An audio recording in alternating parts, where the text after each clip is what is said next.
ये जो पीसेस की क्लासेस आ रही हैं, ठीक है, किसी कारणवश ये हुआ था कि अभी कुछ डिले हो गया। रीज़न ये था कि अप्रॉक्स इसमें मैंने 5 क्लासेस डाल दी थी, बट वो पता नहीं क्या एरर था यूट्यूब की तरफ से कि वो अपलोड तो शो हो रही थी, बट प्ले जब करो तो उनको एरर दे रहा था।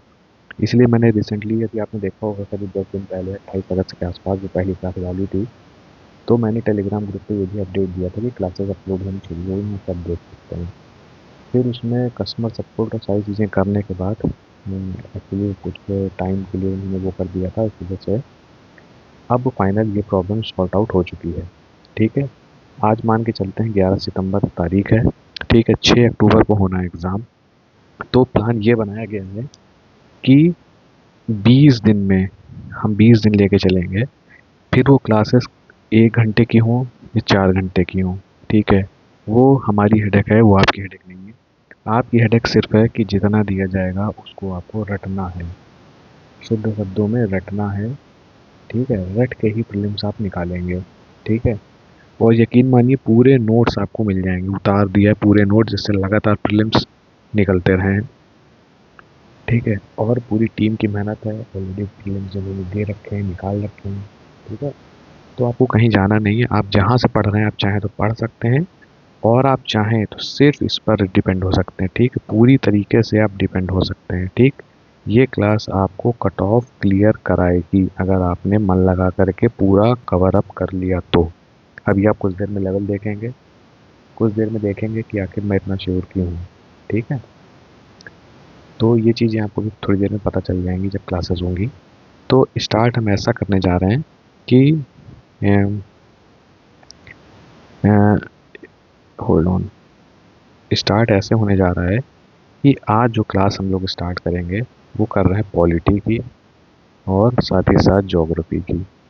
हाँ, अब एक चीज़ आपको बता दें कि ये टू द पॉइंट कंटेंट है जो सिर्फ आपके पीसीएस या जो यूपी का आयोग जो एग्ज़ाम कराता है उससे ओरिएंटेड, जो हमेशा पूछे जाते हैं, पूछे जा सकते हैं, वो इसमें है। और दूसरी चीज़, ये कहीं ये मत सोचिएगा कि सिर्फ पीवाईक्यू हैं, ऐसा बिल्कुल नहीं है, ठीक है। हाँ, इनको करने के बाद आप पीवाईक्यू भी सॉल्व कर लेंगे और कंप्लीट, ठीक है, कंप्लीट कंटेंट आपके हाथ में होगा, ठीक है। लक्ष्मीकांत 1000 पन्ने की बुक है, आपको 1000 पेज नहीं पढ़ने हैं, आपको पढ़ने हैं सिर्फ 100 पेज नोट्स के फॉर्म में, और ये आपको इजीली नंबर दिलाएंगे 90 85 to 90 to 95 percentage in respective subject. ये 1000 की बुक है, 100 पन्ने के अंदर नोट्स हैं, उसको घोर के पी जाना है अच्छे से, बस और कुछ नहीं करना है। ऐसे ज्योग्राफी में कंप्लीट मिलेगा आपको, सिर्फ वो जो एग्ज़ाम में पूछा जाता है, पूछे जाने की उम्मीद है, तो उसको आपको रगड़ के कर लेना है। आप देख लीजिए कैसे कैसे फॉर्म में आपको कंटेंट मिल रहा है, ठीक है, पूरा हैंड रिटन है, पूरी आराम से आपको समझ में आएगा, बताया जाएगा, कहीं आपको दिमाग नहीं लगाना है बिल्कुल भी, ठीक है। तो आप इजीली इसको करेंगे, आई होप। और 20 दिन बहुत है, ऐसा तो है नहीं कि आप ज़ीरो हैं, ठीक। और अगर ज़ीरो भी हैं तो यहाँ आपको सिर्फ रटना है, और ज़ीरो से आपको पूरी कंप्लीट कट ऑफ तक ले जाया जाएगा, ठीक है। और फिर उसके बाद देखिए थोड़ा सा लक भी मैटर करता है, वो सारी चीज़ें भी हैं, है ना।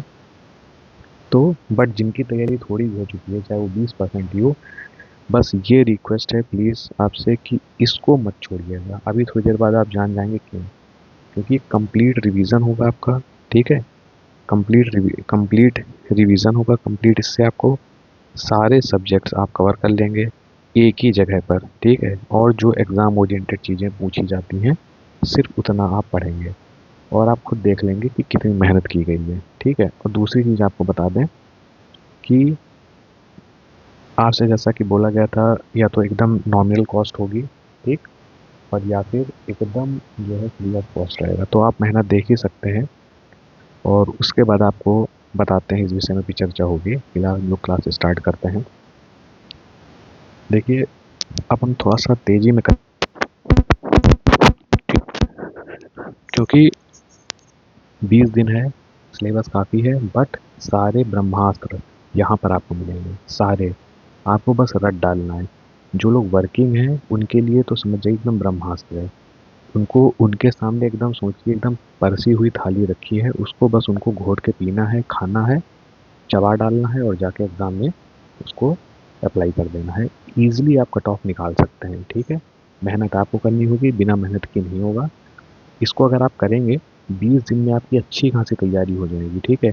तैयारी कभी भी 100% नहीं होती, ये आप ध्यान रखिएगा, ठीक। 20 दिन में आपको वो चीज़ मिल जाएगा, ठीक, जो आप 4 महीने में भी नहीं ढूंढ पाएंगे अगर आप नए हैं तो, ठीक। इसका यकीन रखिएगा। स्टार्ट करते हैं क्वालिटी से, ठीक है। सिर्फ एग्ज़ाम ओरिएंटेड चीज़ें कि जो भाग है वो किससे रिलेटेड है, ठीक। पार्ट 4A की अगर बात हो तो वो किससे है, फंडामेंटल ड्यूटीज़ की है, ठीक है। और ये कैसे ऐड हुआ था, ये ऐड हुआ था फंडामेंटल ड्यूटीज़ हमारा 42वें संविधान संशोधन 1976 में, ठीक है। 14A की बात करें, वेरी इंपॉर्टेंट, ट्राइब्यूनल्स की बात करता है। 4A किसकी बात करता है, फंडामेंटल ड्यूटीज़ की। 14A किसकी बात करता है, ट्राइब्यूनल्स की। 9th आज बात करता है, ठीक, किसकी, पंचायत की। कंफ्यूजन होती है, इस वजह से आपको ट्रिक बना के याद कर लेना। आप जब पंचायत देखेंगे तो गिनिए, ऐसा हटा दीजिए 1 2 3 4 5 6 7 8 9, ठीक है। सारे अल्फ़ाबेट जोड़ेंगे तो 9 ही आएंगे, एस मत जोड़िएगा। पंचायत तो नवा क्या होगा भाग आपका, पंचायत, 73 संविधान संशोधन। 9th A की बात करेंगे तो म्यूनसिपैलिटीज़, 9th B की बात करेंगे तो कोऑपरेटिव सोसाइटीज़। इनके आगे वो लिखे हुए हैं, ठीक है, किस संशोधन के द्वारा इनको लाया गया था, ठीक है। तो देखिए इसमें पार्ट्स भी तैयार हो रहे हैं और इनसे रिस्पेक्टिव आपके कॉन्स्टिट्यूशनल अमेंडमेंट करके जिसमें जिसमें इनको लाया गया था वो भी आपके तैयार हो रहे हैं। 15 इलेक्शन के लिए है, ठीक है। 17 ऑफिशियल लैंग्वेज के लिए है, ठीक। 18 क्या है, इमरजेंसी के लिए। अब ट्रिक क्या, देखिए 18, देखिए इसको मरोड़, 8 कैसे बनता है, ऐसे बनता है ना, मरोड़ दिया गया तो मरोड़ क्या, इमरजेंसी जब लगती है तो क्या होता है, मरोड़ दी जाती है, मतलब इंसान एकदम मरोड़ जाता है उसमें, है ना, ऐसे आप याद कर सकते हैं।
18 क्या है, 18 की बात अगर करेंगे तो किसकी बात आएगी, यूनियन टेरिटरीज की।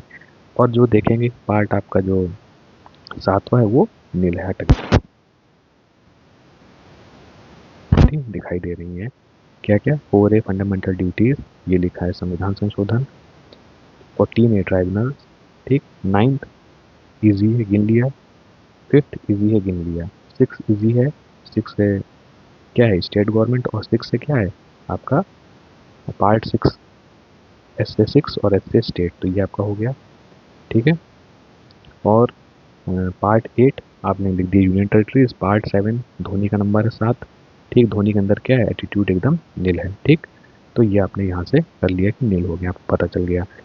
These are very easy. Panchayat नाम 9 पंचायत, फिर पंचायत के बाद म्यूनसिपल कमेटीज, ठीक। फिर क्या हो गया आपका, फिर कॉर्पोरेट कॉर्पोरेटिव सोसाइटीज आ गया। 9th A 9th B ऐसे याद कर लिया। ट्रिक, पीएमसी, पीएमसी, ठीक, पीएमसी, ठीक, ये चीज़ हो गया, है ना।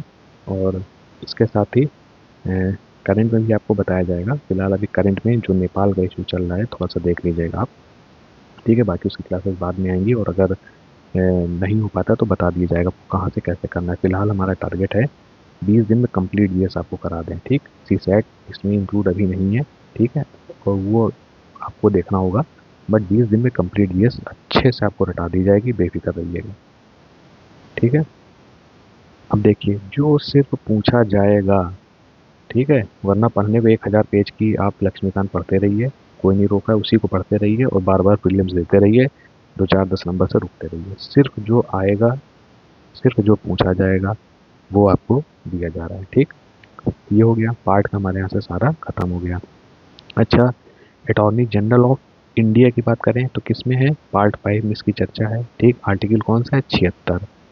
ठीक, अटॉर्नी जनरल ऑफ इंडिया। ठीक है, आप कमेंट भी कीजिएगा और कमेंट के साथ आप याद भी कीजिएगा, ट्रिक जो बताई जाए उसको कमेंट कर दीजिएगा।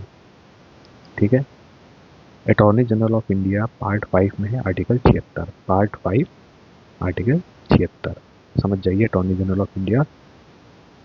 और इससे रिलेटेड जो चीज़ें पूछी जाएंगी वो आगे नोट्स में सब आपको मिलेंगी, बस उतना ही पढ़ना है। मतलब उसमें आपको ऐसे कॉलम मिलेगा, अटॉर्नी जनरल ऑफ इंडिया क्या क्या पूछा जाएगा, पार्ट 5 आर्टिकल 76 किसके मतलब प्रसाद स्वरूप काम करता है, वो सारी चीज़ें आपको उसमें मिल जाएंगी। तो अभी जो बताया जा रहा है वो सब आगे मिलेगा, सब लिखा है, बस अभी रटते चले जाइए नोट्स को धड़ाधड़।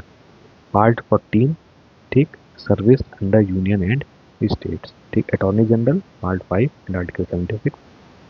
पार्ट 14 ए की अगर हम बात करेंगे, ठीक, पार्ट 14 ए हमने बताया था आपको ट्राइब्यूनल से। ठीक है, और पार्ट 14 की से जब बात होगी तो service under union and state.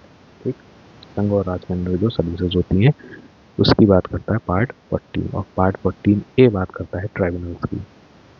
ठीक है, 16 special provisions for certain classes. ठीक, special provision for certain classes. ठीक है, ये आपको याद रखना है। एक 14 ए आपको बता दिया गया ट्राइब्यूनल, एंड पार्ट 16 क्या है, सर्टेन क्लासेस के प्रोविजंस की बात करता है। ठीक, अगेन देखिए 6 आ रहा है, 6 SIX और एस पे स्पेशल प्रोविजंस, तो आप उस पर टिक मार देंगे। पार्ट 14 ए, देखिए इसमें भी आपको एक ट्रिक बता देते हैं, कंफ्यूज ना हो। पार्ट 14 ए और जो पार्ट 14 जो आपका था services under union and state, part 14 था ना आपका, और पार्ट 14 ए जो आपका ट्राइब्यूनल था। ठीक है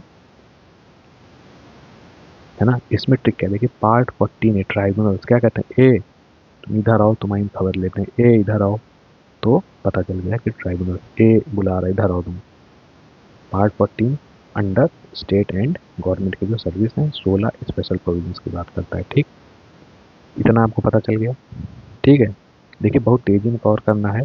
ठीक, आज जितना मैक्सिमम टू मैक्सिमम कवर हो रहा है, थोड़ा थोड़ा गियर लगाएंगे, पहला दूसरा तीसरा चौथा करके। ठीक, इकट्ठे वीडियो दे देंगे 4 घंटे की, तो वो अब थोड़ा सा मोनोटोनस होगा। ठीक, और देखिए पूछा जाता है इंटरिम गवर्नमेंट की बात करें कब फॉर्मेशन था, तो आप क्या लिखेंगे, 2 सितंबर 1946। ठीक, भाई किसके द्वारा, जवाहरलाल नेहरू के द्वारा। क्या, इंटरिम गवर्नमेंट कब, 2 सितंबर 1946, किसके द्वारा, जवाहरलाल नेहरू जी के द्वारा। ठीक, पहली मीटिंग। ठीक है, अच्छा टोटल मीटिंग कितनी हुई थी, ये आप कमेंट कीजिएगा। टोटल सेशंस जो मीटिंग के हुए थे कितने हुए थे, 11 हुए थे कि 12 हुए थे, कमेंट करके बताइएगा। आपको माइन्यूट माइन्यूट चीज़ें भी पूछते और बताते चलेंगे ताकि आपको दिक्कत ना हो। ठीक, ठीक है, पहला इंटीम गवर्नमेंट 2 सितंबर 1946। साथ में आपको ये भी याद रखना है, part 16 is also very important and it deals with the special provisions for certain classes. Interim government हो गया। ठीक, पहली मीटिंग की अगर बात करेंगे तो कब हुई थी, 9 दिसंबर 1946। देखिएगा 2 सितंबर 1946 को फॉर्म होता है, 9 दिसंबर 1946 को पहली मीटिंग होती है।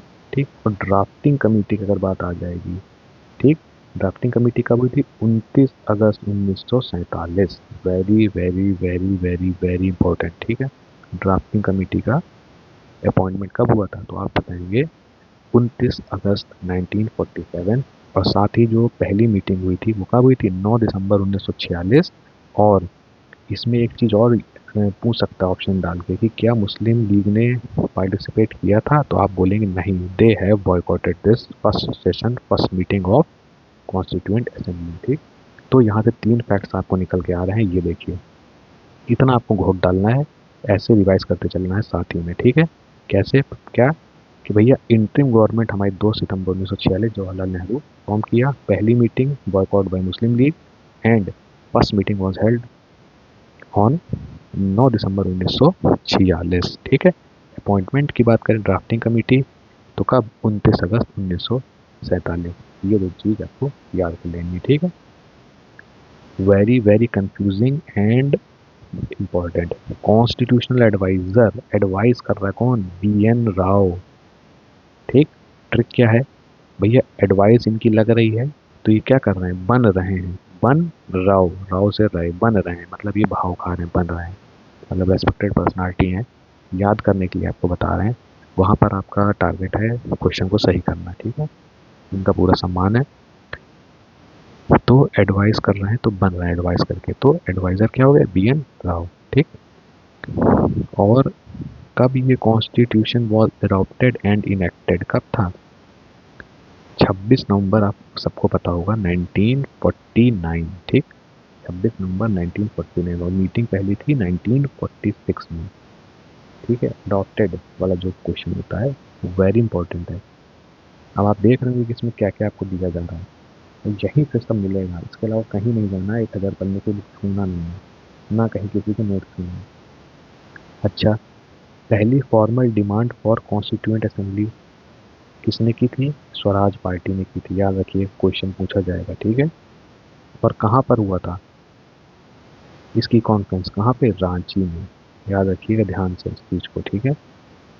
कि जो पहली formal demand of constituent assembly थी स्वराज पार्टी द्वारा किया गया था, आपको याद होगा पहले एक सीरियल दिया था स्वराज, ठीक है। आइडिया की बात करें तो भैया एम एन रॉय ने दिया था। इनका ट्रिक क्या है, इनका मन, एम एन से मन, इनका मन किया तो इन्होंने आइडिया दे दिया, मन नहीं होता है तो आप लोग आइडिया नहीं देते हो। Date is also important, year 19, ठीक है, तो ये आपको ध्यान रखना है ना। फिर इसके बाद देखिए इतनी चीज़ें आपको यहाँ से क्लियर हो चुकी हैं, ठीक, इतनी चीज़ें आपको यहाँ से क्लियर हो चुकी हैं बहुत आसानी से, कि किसने आइडिया दिया, ठीक, किसने एडवाइस किया, एडवाइस किसने किया तो भैया एडवाइस देते थे तो बन रहे थे तो बी लॉ हो गया। आइडिया किसने दिया तो आइडिया भैया उनका मन किया तो उन्होंने आइडिया दे दिया, मन ना करता तो आइडिया ना देते, तो एम एन रॉय हो गया, उनका मन से एम एन, ठीक है। ये है ईयर कब दिया आइडिया। थोड़ा सा क्रिप्स मिशन के बारे में जान लेते हैं, ठीक। हमेशा आप देखते होंगे क्वेश्चन वनडे एग्जाम हो, घूम फिर के मैचिंग में या कहीं ना कहीं जरूर आपको दिखता रहा है क्रिप्स मिशन, ठीक है, ठीक है। कब, मार्च 1942, मंथ याद रखिएगा, पूछ लेता है, ठीक। डिमांड क्या थी, डोमिनियन स्टेटस, बस रट्टा लगाइए, कुछ सोचिए नहीं। मार्च 1942 ईयर है, डोमिनियन स्टेटस इससे रिलेटेड है, इसमें इसकी डिमांड थी, ठीक। और framing of constitution of India by elected constituent assembly, ठीक, ये था। और क्या था इसमें, province unwilling to join India Indian constitution can go for separate union, है ना, मतलब अगर वो इच्छुक नहीं है तो ना ज्वाइन करें, इंडियन कॉन्स्टिट्यूशन से नहीं उनको जुड़ना है तो ना ज्वाइन, ठीक है। और देखिए क्या था, constituent assembly will have elected member, ठीक, प्लस प्रोविंशियल असेंबली, है ना, ये चीज़ आपको पता होनी चाहिए, ठीक है। और जो नॉमिनेटेड मेंबर्स हैं ये इनको कौन सेलेक्ट करेगा, ये nominated members by princely state, ठीक है। तो ये चीज़ आपको पता करनी है, पता आपको ये चीज़ के बारे में होनी चाहिए, ठीक है। हाँ, और इसकी इंपॉर्टेंट चीज़ क्या है, ये बोलता था कि कॉन्स्टिट्यूशन ऑफ जो इंडिया है वो इलेक्टेड कॉन्स्टिट्यूएंट असेंबली जो मेंबर्स हैं उनके द्वारा फ्रेम किया गया है, ठीक। मतलब constitution of India to be framed by elected constituent assembly, ठीक है, इनका ये कहना था। और डेट आपको याद रखनी है, और बस इसमें ये आपको कीवर्ड याद रखिएगा, elected constituent assembly, elected word आप याद रखिएगा, इलेक्टेड, गलती नहीं होगी, इलेक्टेड कॉन्स्टिट्यूएंट असेंबली, ये चीज़ आपको बस याद रखनी है, ठीक है। डोमिनियन स्टेटस याद रखना है, और ये याद रखना है प्रोविंशियल याद, बस इतनी चीज़ आपको इसमें से याद, ठीक है।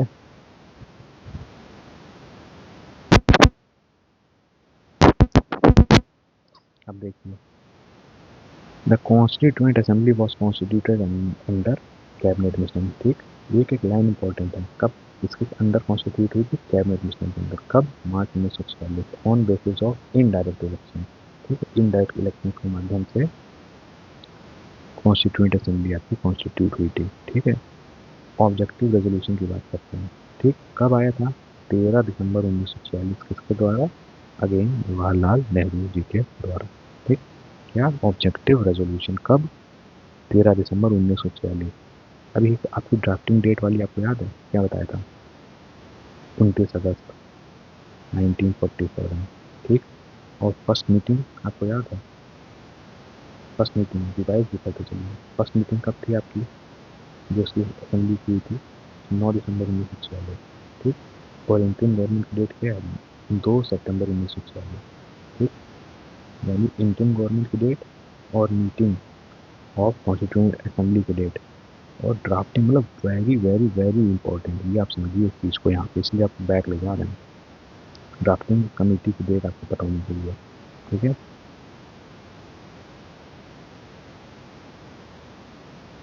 ये इतनी चीज़ आपको यहाँ पे पता होनी चाहिए। और देखिए बता रहे हैं ऑब्जेक्टिव रेजोल्यूशन की डेट आपको पता होनी चाहिए। कब?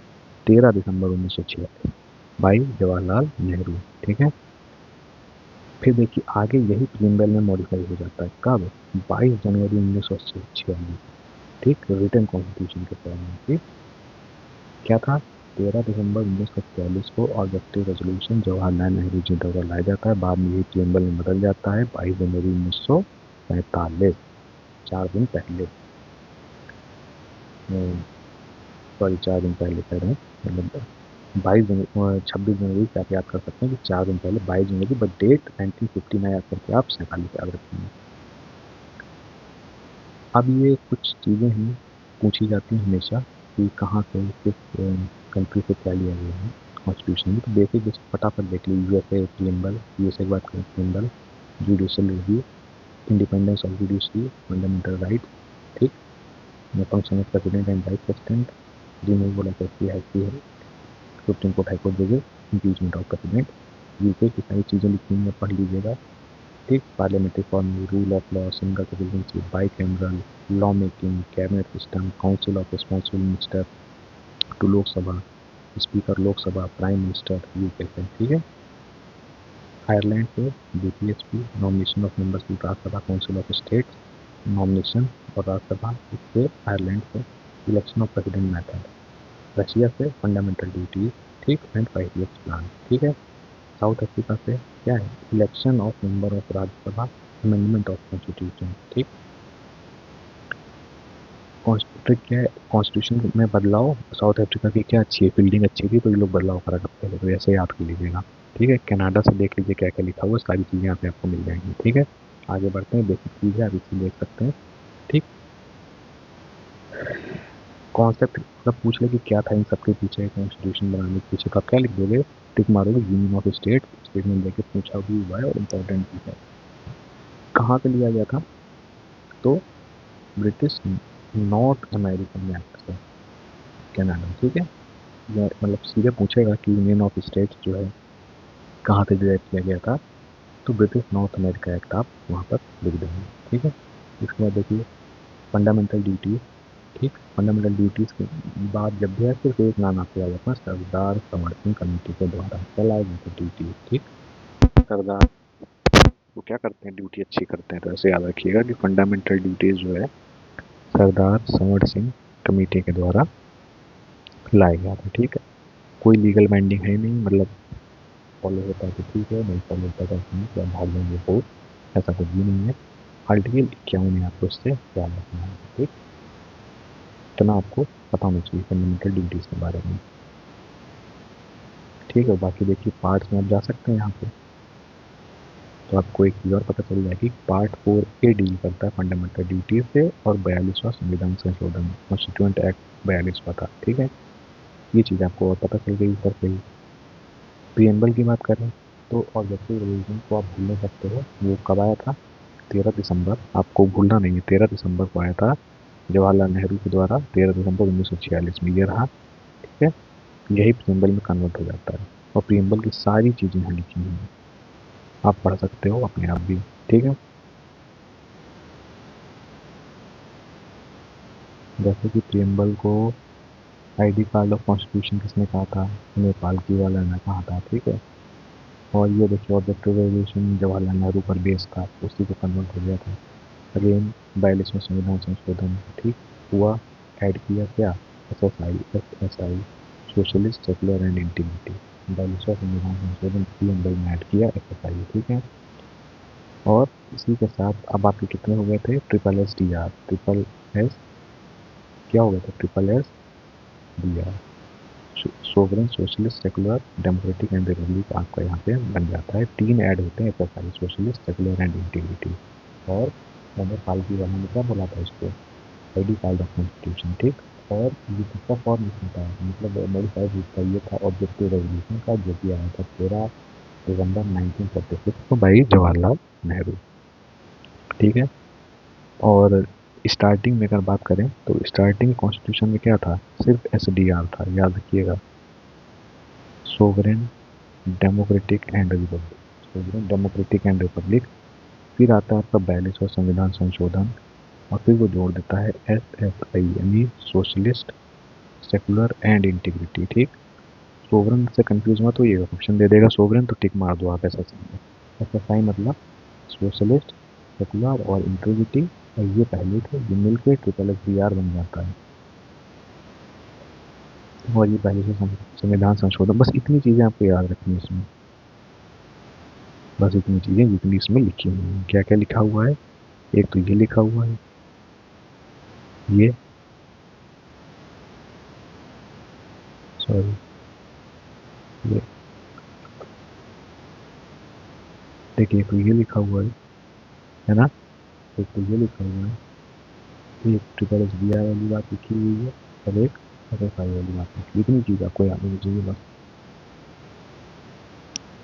ठीक है।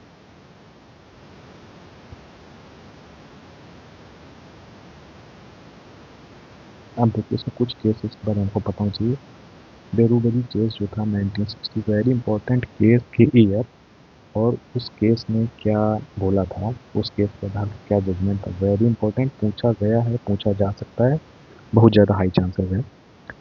तो जो बेरूबरी केस था, ठीक है, कब आया था, 1960, मैपिंग में दिया हुआ देखिएगा, क्या बताता है कि preamble is not a part of constitution and not amendable under article 368, मतलब कॉन्स्टिट्यूशन अमेंडमेंट एक्ट है ये 368, इसके अंतर्गत प्रीएम्बल को हम संशोधित नहीं कर सकते हैं। और जो प्रीएम्बल है, ठीक है, वो क्या है, वो कॉन्स्टिट्यूशन का पार्ट क्या है कि नहीं, नहीं है, not a part, very important. फिर आता है केशव नंदन भारती केस 1973, ठीक।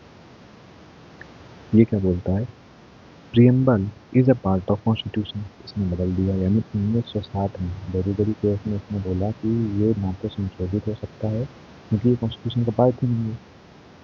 फिर 1973 आता है, और वहाँ पर क्या होता है, सुप्रीम कोर्ट बोलता है क्या चीज़, कि भैया प्रीएम्बल को संविधान के पार्ट के अंदर ही जाना जाएगा, ठीक है, उसको माना जाएगा, ठीक। फिर आता है बोमन वर्सेस यूनियन ऑफ इंडिया, ठीक। ये कहता है preamble is a part of constitution, part है, मान लिए, एंड अमेंडेबल भी है अंडर आर्टिकल 368, ठीक। यानी 3 के साथ निकल के आ गए, बेरूबरी, केशव भारती एंड बोमई। बेरूबरी को रिपीट करते हैं, 1960 रीजन और निष्कर्ष का था, प्रीएम्बल ना तो कॉन्स्टिट्यूशन का पार्ट है, ना ही अमेंडेबल है। फिर आता है केशव भारती 1973, प्रीएम्बल कॉन्स्टिट्यूशन का पार्ट है बस। फिर आता है बोमई, बोमई क्या कहता है कि प्रीएम्बल कॉन्स्टिट्यूशन का पार्ट भी है, और आर्टिकल 368 के अंतर्गत इसको संशोधित भी किया जा सकता है, ठीक। वेरी इंपॉर्टेंट, आपको खुद पता चल रहा होगा कि कितना डीप रिसर्च के बाद ये कंटेंट आपको दिया जा रहा है ना। फिर देखिए प्रीएम्बल आ गया, मतलब सारी चीज़ आपको, मतलब प्रीएम्बल के बाद, इसको पढ़ने के बाद आपका कुछ बचे नहीं उस टॉपिक पे कि आपको बच जाए। देखिए प्रीएम्बल के बारे में इतनी चीज़ें आपको बता दिया, कुछ भी पूछ सकता है कि प्रीएम्बल पार्ट है कॉन्स्टिट्यूशन का, ये किस केस में दिया गया था, प्रीएम्बल कॉन्स्टिट्यूशन का पार्ट नहीं है, ये किस केस में था, प्रीएम्बल के बारे में पूरी सारी बातें, कौन से कब क्या अमेंडमेंट, मोस्ट कंफ्यूजिंग जो है, उसके बाद यही चली जाएगी, तो कुछ भी बचने की चांस इसमें नहीं है। प्रीएम्बल का देखिए क्या क्या है, हॉरोस्कोप बोला गया है। एक तो आईडी कार्ड किसने बोला था? एनी पालकी वाले ने। अब बात है हॉरोस्कोप किसने बोला है? केएन मुंशी ने। ठीक। सोल किसने बोला है? ठाकुर दास भार्गव ने। ठीक। आईडी कार्ड अगेन पालकी वाला। Union of state used in constitution because Indian states have no right of separation. ठीक। क्वेश्चन रीजन में पूछ सकता है और लिखा हुआ है यहाँ पे तो, और नोट्स का है तो जरूर आपको पता होना चाहिए क्योंकि इंपॉर्टेंट है तभी यहाँ लिखा है, वरना आपको बुक बता दी जाती है, आप पढ़ो बैठ के। यूनियन ऑफ स्टेट का मतलब ये हुआ, ठीक है, कि कॉन्स्टिट्यूशन में यूनियन ऑफ स्टेट्स लिखा है। ठीक है, क्योंकि जो राष्ट्र बनता है वो सभी यूनियन के, सभी स्टेट्स की यूनियन से एकत्र होने से एक राज्य बनता है, राष्ट्र बनता है। और Indian states has no right of separation, मतलब उनके पास ये अधिकार नहीं है कि वो अलग हो जाए। अलग हो करके आप अलग नाम आ सकते हो, ठीक है, वो भी नॉमिनी के थ्रू, बट आप अलग होकर भाग नहीं सकते कि आप भाग गए इंडिया छोड़ के साइड इंडिया पे बैठ गए कि नहीं हम अलग कर रहे हैं, हम इस कॉन्स्टिट्यूशन को नहीं मानेंगे, ये असंभव है। ये स्टेट्स हैं और ये फॉर्मेशन है। ठीक, वेरी इंपॉर्टेंट है। ठीक, हमेशा याद रखिए, आप पूछा गया है, पूछा जाएगा। ठीक, तो लिखा है हरियाणा 1966। देखेंगे वहाँ पे लंबे चौड़े जैसे लोग होते हैं, 6-6 फीट आपने लिख दिया, 6-6 फीट के लोग होते हैं तो आपने लिख दिया हरियाणा 1966। ठीक है, ये हो गया। अब गोवा कैसे याद करें? 1987। तो वही कहते हैं अरे गोवा चलना है तो 7-8 लोग चलो 7-8 लोग, तो इससे आप याद कर लीजिएगा। हरियाणा में 6-6 फीट के लोग हैं तो आप ऐसे याद कर लीजिएगा। ठीक है, झारखंड की ट्रिक बता देते हैं आपको। 000 मतलब 000, मतलब जीरो मार्क्स आने पे क्या हुआ, 2 सब्जेक्ट में 0 मार्क्स आए तो जाके घर वालों के डर से बैठ के किसमें छिप गया, झाड़ी में। और वो 2 लोग कौन थे? माँ और फादर, मॉम और डैड। ठीक है, वो 2 लोग थे जिनके डर से 0 मार्क्स आने पर वो झाड़ी में छिप गया। ठीक। तेलंगाना तो 2014 रिसेंट है, आपको पता ही होगा। ठीक है, ज़्यादा पुरानी बात नहीं है। ठीक है, अब सिक्किम पूछता है किस संविधान संशोधन के अंतर्गत हो, तो आपको बस ये याद रखना है, सिक्किम से 36वां संविधान संशोधन वो आया था बन। ठीक है, तो आपको ये चीज़, उसमें आपको ये चीज़ जानना है सिक्किम के बारे में। 36 कॉन्स्टिट्यूशनल अमेंडमेंट एक्ट। ठीक। नागालैंड के 1963 है। उत्तराखंड रिसेंट आपको मतलब पता ही होगा 2000। ठीक है, 2000। आंध्र प्रदेश 53 है। हिमाचल 1971 है। मेघालय 72 है। अरुणाचल 87 है। अरुणाचल एंड गोवा। महाराष्ट्र 60 है। ठीक है, राजस्थान 58 है। असम 50 है। ठीक। ये देखिए आपको बता रहा था ना, ये अटॉर्नी जनरल का आर्टिकल से रिलेटेड सारी चीज़ें एक साथ मिल जाएंगी आपको।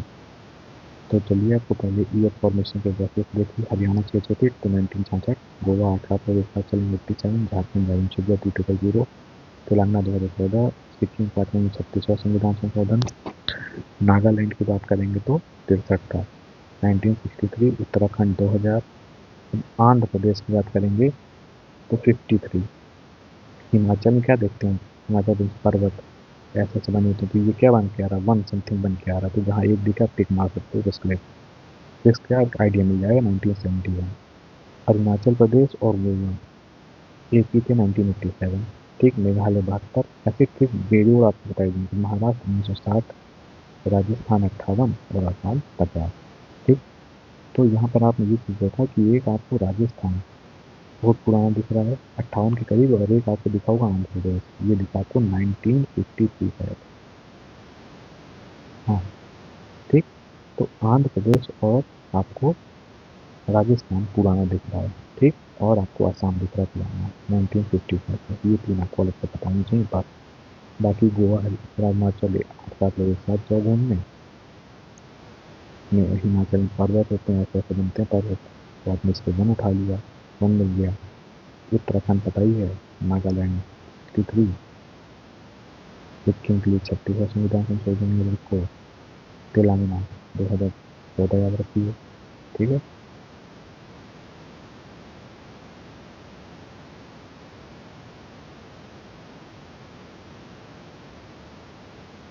अटॉर्नी जनरल की बात करें तो देखिए सबसे इम्पोर्टेंट चीज़ आपको पता होनी चाहिए कि अटॉर्नी जनरल को कौन अपॉइंट करता है, भैया प्रेसिडेंट। आर्टिकल कौन सा है, 76। ठीक। उसी जगह स्टेट एडवोकेट जनरल की अगर बात हो तो आर्टिकल 165 पे आपको टिक मार देना है। ठीक है।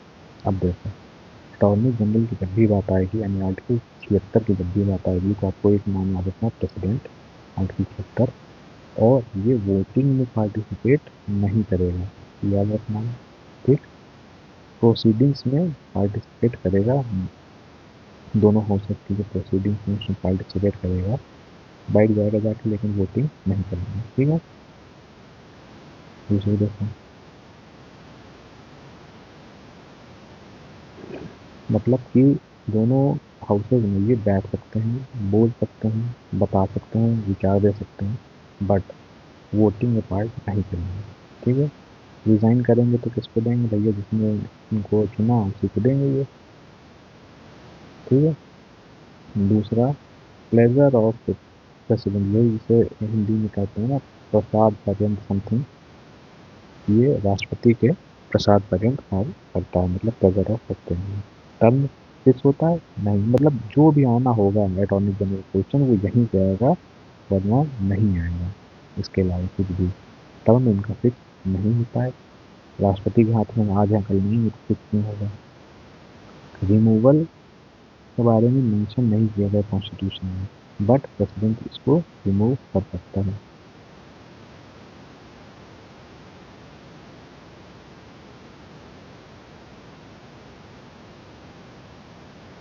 दूसरी चीज नोट करके लिखा हुआ, ये देख लेना क्या है। अटॉर्नी जनरल शैल रिसीव रेमुनरेशन एज प्रेसिडेंट में डिटरमाइन। ठीक। ये आपको पता होना चाहिए। दूसरा, longest serving advocate general of UP Kanhaiya Lal Mishra. PCS से कुछ भी पूछ सकता है, तो लॉन्गेस्ट सर्विंग जो अभी तक है यूपी के कौन रहे, कन्हैया लाल। ट्रिक याद रखिए कि कन्हैया कृष्ण भगवान है, तो भगवान तो हमेशा रहेंगे, तो लॉन्गेस्ट हो गया। दूसरा देखिए, कोई एज लिमिट के बारे में बात नहीं की गई है। ठीक।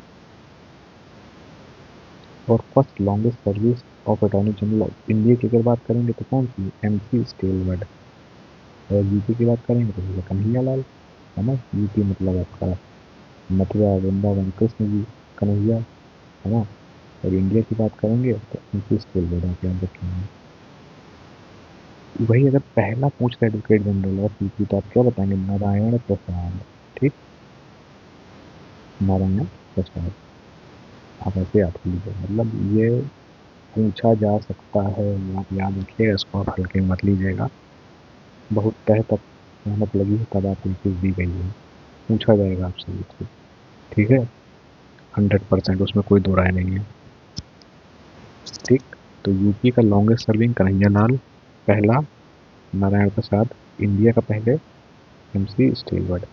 ऊपर के ईयर जरूर रिवाइज कीजिएगा, पूरा कंप्लीट आपको कब हो जाएगा खुद पता नहीं चलेगा। ठीक। ये पता चल गया आपको सारी चीज़ें, एज लिमिट के बारे में बात नहीं है। क्वालिफिकेशंस के बारे में क्या है, भैया एडवोकेट की बात है, बड़ा पद है, तो भैया जज की जितनी क्वालिफिकेशन तो चाहिए ही चाहिए, इससे नीचे तो हम लेंगे ही नहीं। तो हमने जज वाली क्वालिफिकेशन बता दी कि भैया इनकी क्वालिफिकेशन हमें जज वाली चाहिए, लेकिन इनकी एज डिसाइड नहीं है। आर्टिकल इनका 76 है, प्रेसिडेंट इनको अपॉइंट करता है, प्रेसिडेंट इनको हटा सकता है। ठीक है। और इनका रेमुनरेशन भी प्रेसिडेंट डिसाइड करेगा। ठीक है। इनका ये प्रेजर ऑफ प्रेसिडेंट काम करेंगे, इनका टर्म फिक्स नहीं है, ये वोटिंग में पार्ट नहीं लेंगे, ये सिर्फ वहाँ बैठ के बोल सकते हैं दोनों हाउस में, ये रिजाइन भी प्रेसिडेंट को करेंगे। ठीक है। और भैया इनका जो रिमूवल की जो प्रक्रिया है वो भी कॉन्स्टिट्यूशन में नॉट मेंशन्ड है। ठीक है, थोड़ा सा नीचे लिखा हुआ है, मतलब इम्पोर्टेंट है, दिमाग में सेट कर लीजिएगा। बहुत इंपॉर्टेंट है, बहुत ज़्यादा कंफ्यूजिंग होता है। प्रोटेक्शन ऑफ इन्वायरमेंट की जब भी बात की, कुछ आर्टिकल्स आप अपने दिमाग में बैठा लीजिए। ठीक है, दो जगह जिक्र है, 43A में और 51A और बी में। ठीक, 43A कहता है कि डीपीएसपी का जिक्र है, और 51A और बी कहता है कि फंडामेंटल ड्यूटीज में इसका जिक्र है। यानी कौन कौन सी जगह जिक्र है? 43A और 51A और जी। ठीक, 51 ए ट्रिक या ए जिस एग्रीकल्चर हो गया, तो ए सप्लाई ए और जी का मिल जाएगा। एग्रीकल्चर मतलब पेड़ पौधे, मतलब एनवायरमेंट। ठीक, तो वह डी में चला गया, और उधर 43 हो गया तो वो आपका डीपीएस में चला गया। ठीक है, ये चीज़ आपको पता होनी चाहिए, इंपॉर्टेंट है।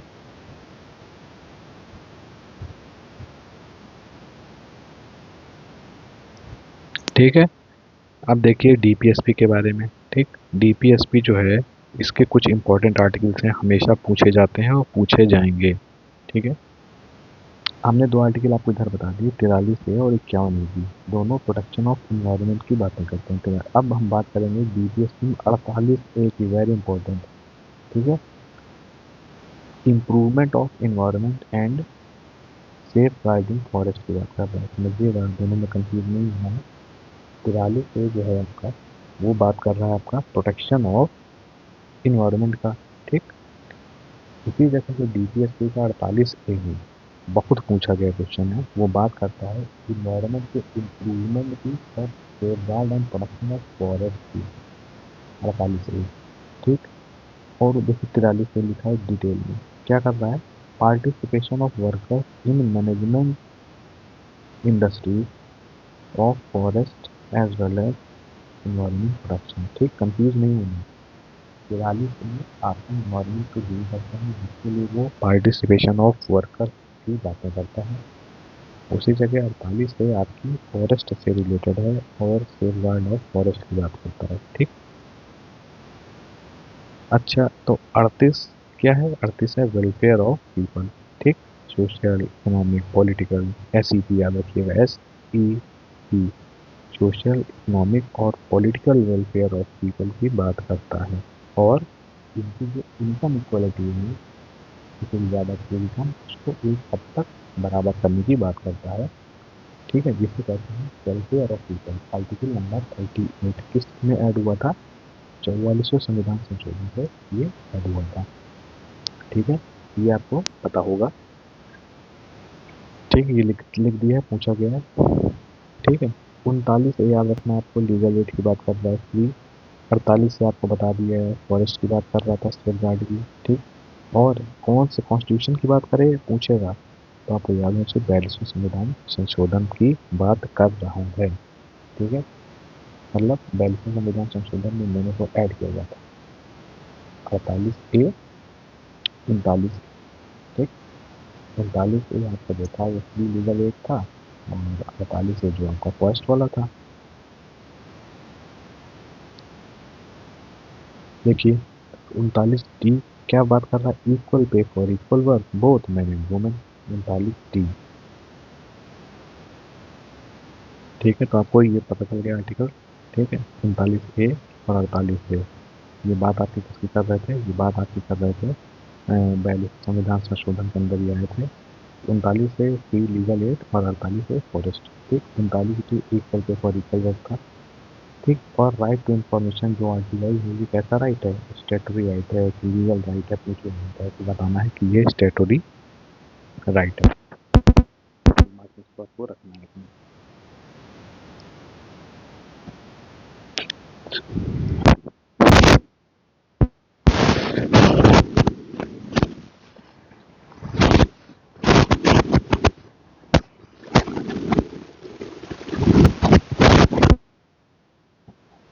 आर्टिकल 45 की अगर हम बात करें, सब इंपॉर्टेंट है, पूछे जाएंगे, तो ईसीसी की बात करते हैं, यानी ईसीसी, अर्ली चाइल्डहुड केयर की और एजुकेशन की। ठीक, बिलो कितने? 6 साल के अंतर तक। ठीक, 45 में। अब हम आपसे पूछता हूँ, 39 ये बताइए, 48 ए बताइए, ठीक, 43 ए बताइए, 39 डी बताइए, ठीक, 45 बताइए, और कितने साल के बच्चों के एजुकेशन और केयर की प्रावधान है इसके बताइए, ठीक है। और आप इधर बताइए वेलफेयर जो है किस आर्टिकल से रिलेटेड है, ठीक, आर्टिकल 51 बताइए, ठीक, पीस और सिक्योरिटी की बात करता है। और मनरेगा की अगर हम बात करें तो किस आर्टिकल पे आता है, ठीक, ये बताइए, ठीक, इसका बताइए, पढ़ेंगे तो आपको समझ में आएगा। आर्टिकल 43 मनरेगा है, टीपीएसपी के अंतर्गत है। 51 इंटरनेशनल पीस एंड सिक्योरिटी का है, ठीक है। और 51 ए आपका एफडी है, और 45 ईपीसी है, और 6 साल से कम बच्चों का एजुकेशन की बात है। 39 ए लीगल एड है, फ्री, और 45 ए फॉरेस्ट है। 43 आपका प्रोटेक्शन ऑफ एनवायरनमेंट है और पार्टिसिपेशन ऑफ वर्कर्स।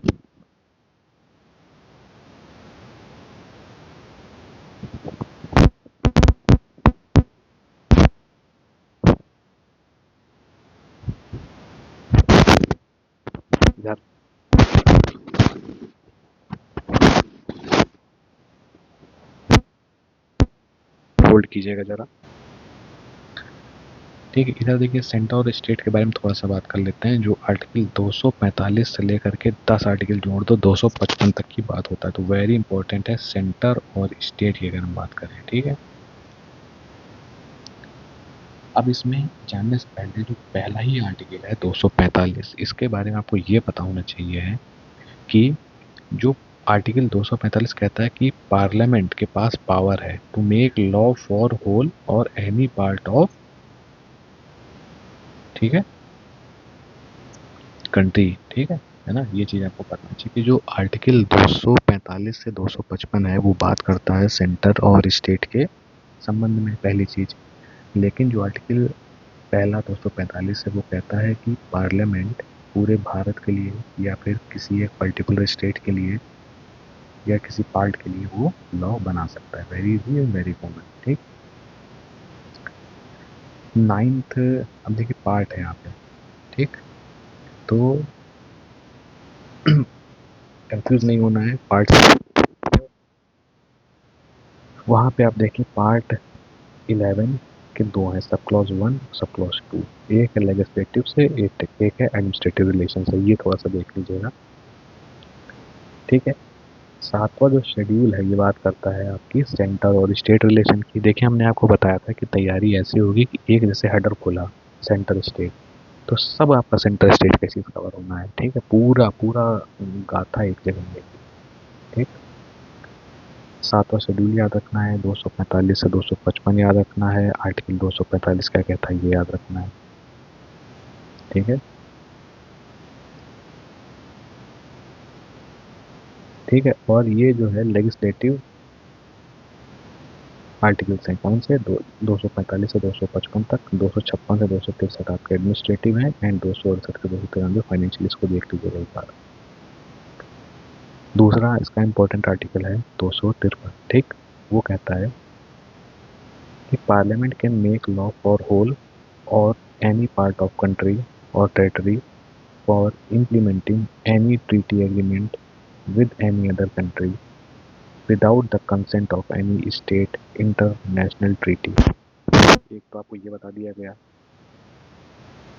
एक तो आपको ये बता दिया गया कि ये पार्ट ऑफ कंट्री, कंट्री का।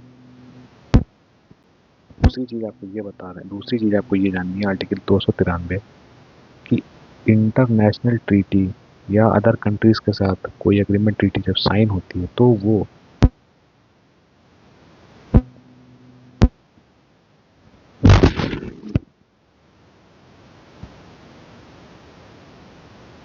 कंसेंट ऑफ बना सकता है लॉ, ठीक। 256 में इंटरनेशनल ट्रीटी अगर होगी तो वो पूछ भी सकता है और नहीं पूछ सकता है, ठीक है। तो अभी ज़रा सा एक्चुअली आपको दिखा दें, अभी ये क्लास कंटिन्यू होगी, इसके बाद ज्योग्राफी का पूरा पोर्शन है कंप्लीट टू द पॉइंट। तो 2 पार्ट में डालेंगे, ऑलरेडी 50 मिनट की क्लास हो चुकी है, तो इसको आप देखिएगा, ठीक है। और फिर बताइएगा कैसा लगा। फिर पार्ट 2 मतलब 20 दिन में आपको पूरा कराया जाएगा। ये आज का कंटेंट था, हो सकता है शाम तक फिर से डालें।